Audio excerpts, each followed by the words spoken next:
आज हम बनाएंगे मुंबई का एक बहुत ही फेमस मसालेदार और स्वादिष्ट स्ट्रीट फूड। तो चलिए बनाते हैं चटपटा वेज फ्रैंकी। तो उसके लिए सबसे पहले हम अपना आटा गूंद लेंगे। उसके लिए मैंने लिया है 1 कप मैदा, आधा कप आटा और 1/4 कप दही और स्वाद अनुसार नमक। और इसमें हल्का सा पानी डाल के इसका एक अच्छा सा हम डो गूंद लेंगे और उसका एक सॉफ्ट और नरम सा आटा गूंद लेंगे। अगर आपको ये वेज फ्रैंकी बिल्कुल वो स्ट्रीट वाला खाना है ना, तो आप इसमें आटे को स्किप करके सिर्फ मैदे का ही यूज़ कर सकते हैं। लास्ट में हम इसमें थोड़ा सा ऑयल लगा के 10 से 15 मिनट रेस्ट करने देंगे। तो चलिए अब बनाते हैं हमारा चटपटा फ्रैंकी मसाला। उसके लिए हम लेंगे 1 बड़ा चम्मच धनिया पाउडर, 1 बड़ा चम्मच जीरा पाउडर, छोटा चम्मच हल्दी, 1 छोटा चम्मच लाल मिर्च, 1 छोटा चम्मच काली मिर्च, चुटकी भर हींग, 1 छोटा चम्मच चाट मसाला, 1 छोटा चम्मच गरम मसाला, थोड़ा सा काला नमक और स्वाद अनुसार सफ़ेद नमक और लास्ट में थोड़ा सा अमचूर। बहुत मसाले हो गए ना पर तभी तो हमारी वेज फ्रैंकी चटपटी और मसालेदार बनेगी। और अब हम बनाएंगे थोड़ा सा चिली विनेगर। इसमें कुछ नहीं करना है, सिर्फ हरी मिर्च को छोटा छोटा बारीक काट कर उसमें थोड़ा सा विनेगर ऐड करेंगे और छोटा चम्मच नमक और शक्कर, और लीजिए तैयार है चिली विनेगर। ठीक है। और अब हम बनाएंगे अपने वेज फ्रैंकी का सबसे इम्पॉर्टेंट पार्ट। तो चलिए बनाते हैं आलू के कटलेट्स।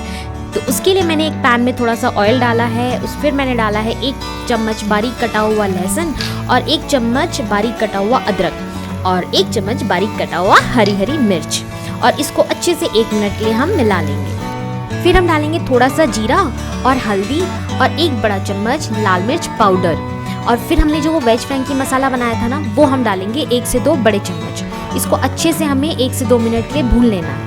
फिर हम डालेंगे 2 बड़े चम्मच टमाटो केचप, और हमारी वेज फ्रैंकी को ना थोड़ा सा और तीखा बनाने के लिए इसमें डालेंगे 1 बड़ा चम्मच रेड चिली सॉस। जी हाँ, और अपने मसाले जल ना जाए ना, इसके लिए थोड़ा सा पानी डाल के इसको हम अच्छे से भून लेंगे। और फिर हम डालेंगे अपने आलूओं को और इनको अच्छे से हमें मैश करना है। तो जो मेन डिफरेंस होता है ना किसी भी रोल रैप में और हमारे इस वेज फ्रैंकी में, वो होता है हमारे सब्जियों का राजा यानी कि आलू। बाकियों में क्या डलता है, वेजीज, चीज़, मीट, चिकन, पनीर, सोया, ये सब डलता है, और हमारे वेज फ्रैंकी में डलता है सब्जियों का राजा आलू के कटलेट्स। लास्ट में मैंने डाला है स्वाद अनुसार नमक और वेज फ्रैंकी मसाला 1 से 1.5 चम्मच और ऊपर से।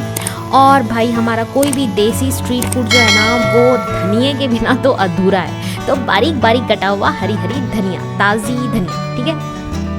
अब लेंगे हमने जो वो नरम आटा गूंद के रखा था उसको, और एक बार फिर से मैं उसको अच्छे से गूंद लेंगे और उसके बराबर के हिस्से कर लेंगे, लोइयाँ बना लेंगे।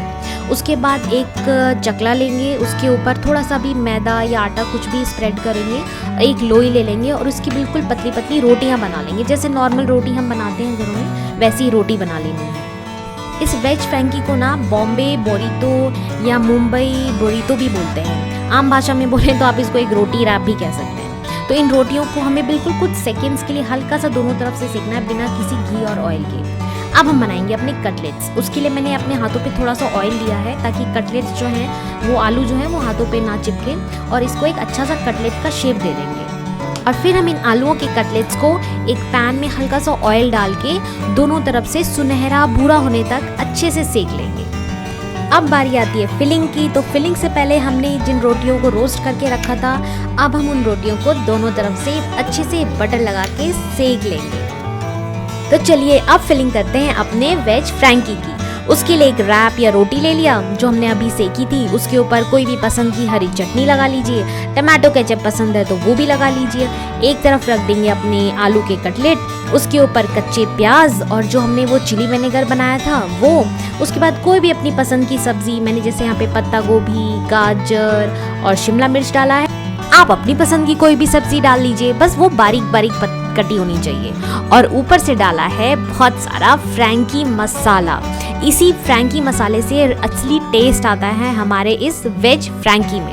फिर हम इसको अच्छे से दबा दबा के अच्छे से एक टाइट रोल बना लेंगे, ताकि हमारी जो सब्जियां हैं वो बाहर ना निकले। उसके बाद आप चाहें तो इसको एज अ होल भी खा सकते हैं साबुत, या बीच में से कट करके भी खा सकते हैं। ये देखिए हमारी वेज फ्रैंकी कितनी डिलिशियस और यमी लग रही है दिखने में, है ना। मन कर रहा है ना अभी खा लेने का।